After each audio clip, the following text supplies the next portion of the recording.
In this video, I will be using footage from several sources on YouTube. It will not be the full footage. This is for informational purposes only.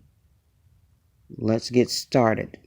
This is about how when Grandmaster Jay was arrested on federal charges, it was front page news. It was the headliner.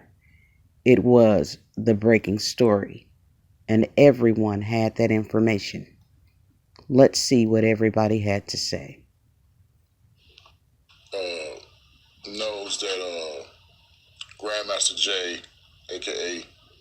John Johnson, is a very good friend of mine, and he's been a good friend of mine for years. And I woke up this morning to, actually, I think I found out yesterday, I found out yesterday that he was arrested, and by another good mutual friend of ours.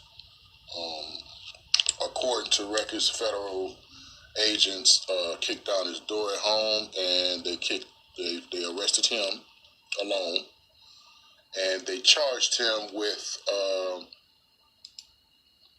the main charge is pointing a gun at a police officer. Guys,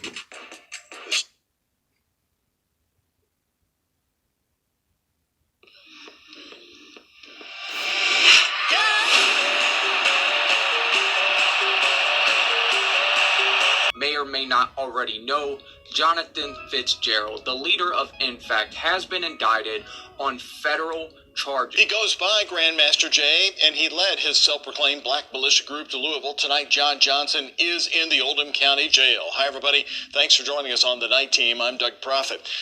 a couple of stories out of Kentucky. One of them involves Breonna Taylor, but another one involves a brother who actually we found out about him as a result of forming or organizing black militia folks to go to Louisville, Kentucky. John F. Johnson, also known as Grandmaster Jay of the No Effing Around Coalition, is facing both federal and state charges for allegedly assaulting federal task force officers. Yo, what's up, my people? Coming back at you with another one.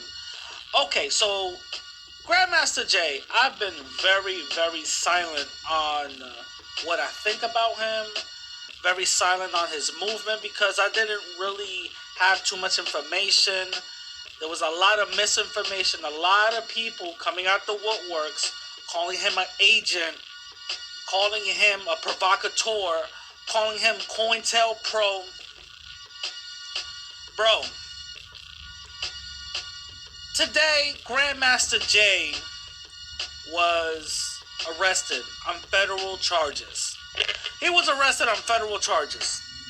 Yes, it says it in the title, and we're going to talk about it. Grandmaster Jay of the Nfac. Well, he's been arrested, and he's currently being held. So I thought what would be appropriate for a guy like him is to pull up an article from CNN. So let's see what CNN has to say about it, and then me and Rick will opine on this guy for a minute. Yeah, it's like, stop laughing, dude. I have to keep a straight face and actually read this darn thing. CNN. The official source of news. Ladies and gentlemen, I am from CNN, the founder of an all-black armed activist. Who are you at CNN? Oh, jeez. 1 plus 5G. Stay tight! Stay tight! Stay power! Stay power! Stay power! We are the response. We are not the incident. We are the response to repeated incidents. We're the response to repeated injustice. Now, I have given you some snippets from YouTubers, Roland Martin, all the way to CNN.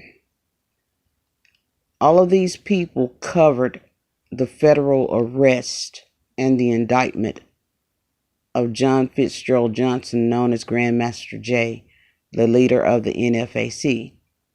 But not one of them has posted concerning 4 of the federal charges being dropped against the leader of the black militia.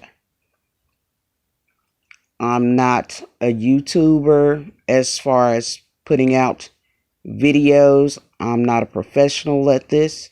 My knowledge is very limited. But since they didn't do what they should have done, I'm doing it for them. You don't have to share this video, but I do request that you at least screenshot this photo and share it with the world that 4 of the 5 bogus federal charges against Grandmaster Jay, the leader of the Nfac, the only, or rather largest, black militia in the world, they have been dropped. 4 out of 5 of those charges have already been dropped, but no one's talking about it. So this amateur with a lack of knowledge, who is not very tech savvy, is bringing this information to you and asking you to pass it forward. The videos, clips that have been displayed here do show the original owner and rights. The full footage was not shown. It's only being used for informational or educational purposes. So it does not violate any copyright laws, and it has been shown in a manner that lets you know exactly who owns the rights to those clips. So thank you very much. And just remember, Nfac has not broken up. Nfac is very strong and still together. We are not a violent organization. And this is all about the unity of our people and true justice, true freedom, and righteousness being served upon us and within our community by those who are in charge.